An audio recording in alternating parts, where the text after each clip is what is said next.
Una sentenza a sorpresa, quella emessa dalla Corte d'Appello di Venezia, che non ha accolto i ricorsi della Procura di Padova e del Ministero dell'Interno contro la validità dei certificati di nascita con doppio cognome dei figli delle mamme Arcobaleno, ritenendo opportuno che sulla questione si pronunci la Corte Costituzionale. Non la considererei una vittoria, in quanto la Corte d'Appello di Venezia semplicemente ha lasciato in attesa della sentenza della Corte Costituzionale sul caso di Lucca 37 casi delle bambine e dei bambini nati a Padova.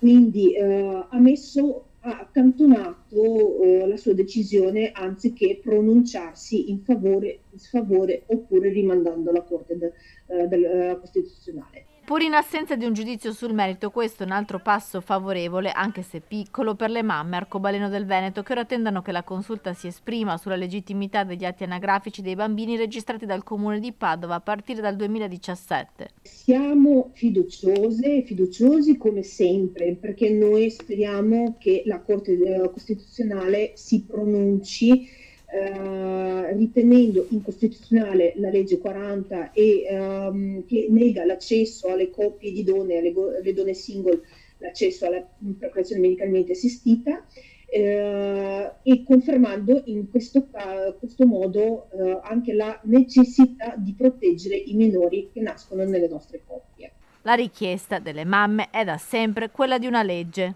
Non esiste una legge che protegga i bambini nati nelle coppie omoaffettive e se si pronuncia la Corte Costituzionale, questa legge dovrà essere assolutamente fatta, come succede in tutti i paesi europei.